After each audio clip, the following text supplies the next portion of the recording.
Halo, masih bersama saya Yohanes dalam kuliah Mekanika Getaran. Kami mempersiapkan beberapa video tutorial untuk permasalahan mekanika getaran. Jangan lupa untuk terus menyimak tutorial Mekanika Getaran di channel ini. Pada tutorial kali ini, kita akan membahas tentang berapa besarnya gaya yang ditransfer oleh sistem getaran pada penopang atau fondasi ketika dia mengalami getaran. Mari kita simak bahasanya. Pada gambar free body diagram dari sistem getaran, seperti yang ditunjukkan pada slide, kita tahu bahwasanya Kx dan Cx dot itu adalah bentuk gaya. Kx adalah gaya bekas dan Cx dot adalah gaya peredam. Keduanya ini akan terhubung dengan pondasi atau penopang. Maka penopang akan menerima gaya sebesar Kx dan Cx dot ini. Nah, bagaimana cara kita menghitung berapa besar gaya yang diberikan oleh sistem getaran pada penopang? Mari simak slide berikutnya.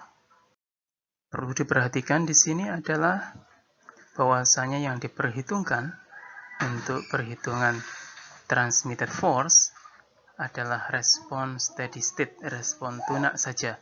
Sedangkan respon transient yang akan hilang dengan bertambahnya waktu tidak diperhitungkan di sini. Kita bisa mulai menghitung gaya transfer ini, gaya yang ditransmisikan oleh sistem getaran ini, sebagai penjumlahan dari gaya bekas dan gaya damper, seperti yang disebutkan pada langkah pertama. Kemudian, dari respon steady state, kita memperoleh persamaan posisi terhadap waktu, perpindahan terhadap waktu, xt. Dan dari sini kita juga bisa mendapatkan x dot t, persamaan kecepatan terhadap waktu. Dua persamaan ini kita perlukan untuk bisa menghitung Ft di atas. Dengan sedikit modifikasi persamaan, maka kita bisa mendapatkan persamaan akhir dari gaya yang ditransfer pada fondasi sebagai berikut, seperti ditunjukkan pada langkah yang ketiga. Kita bisa mendapatkan persamaan gaya transfer ini kalau kita tahu berapa amplitudo maksimum X besar dan juga sudut fase respon getaran. Ini jika respon getarannya bisa diukur, maka kita gunakan persamaan yang pertama.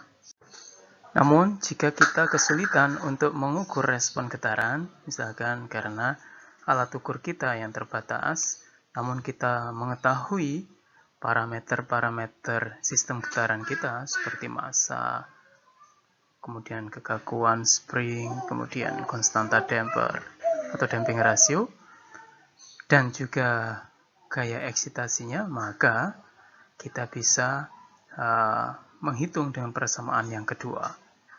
Di sana, gaya yang ditransmisikan atau yang diterima oleh penopang itu adalah fungsi Ft, kemudian fungsi frekuensi gangguan, dan frekuensi sudut fase respon.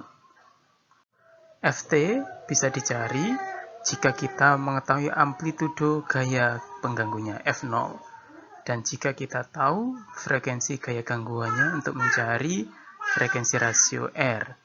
Kemudian kita juga bisa menghitungnya jika kita tahu berapa besarnya konstanta redaman.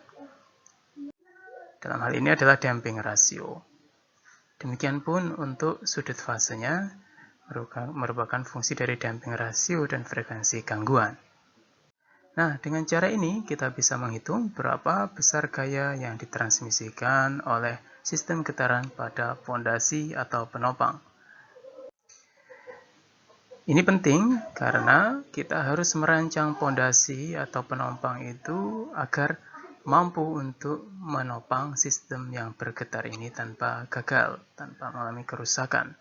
Jangan sampai sistem penopang yang kita rancang ini nanti akan terdeformasi atau bahkan rusak karena tidak mampu untuk menahan gaya yang diberikan oleh sistem getaran ini. Gaya yang ditransmisikan ini, yang diterima oleh fondasi, juga penting untuk analisa fatigue atau kegagalan akibat kelelahan material yang dieksitasi oleh gaya harmonik seperti yang disebabkan oleh getaran ini. Nah, sampai jumpa pada tutorial berikutnya.